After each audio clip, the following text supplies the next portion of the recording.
naranasan ko noong namatay yung dalawa kong family member. Yun yung una, grandmother ko, at pangalawa, yung grandfather ko. So, oh gosh, maiyak na tayo dito. So, namatay sila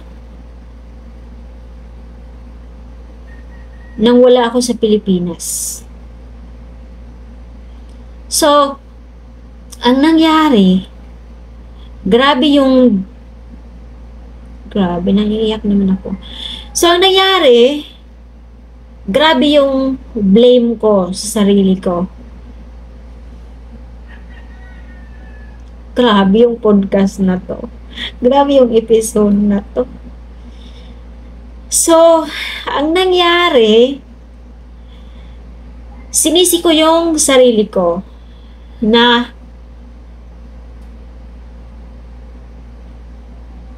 bakit ako nag-abroad? Bakit hindi madali yung growth ko? Bakit hindi ako nag-succeed agad? Dahil grabe, umiyak ako eh. Ewan, bakit ito yung episode na ginawa ko? Pero, sabi ko nga sa inyo eh, OFW lang ang makakaintindi. So, ang nangyari, sinisi ko yung sarili ko.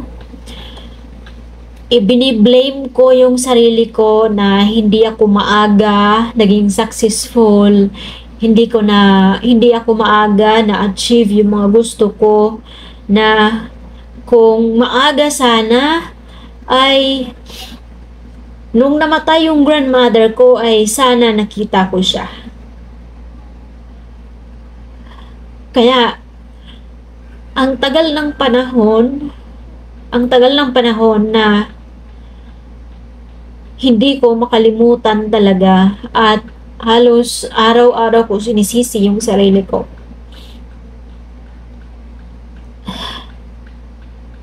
Na sana hindi ako umalis. Hindi sana nakita ko yung grandmother ko na namatay. Diba? Naghirap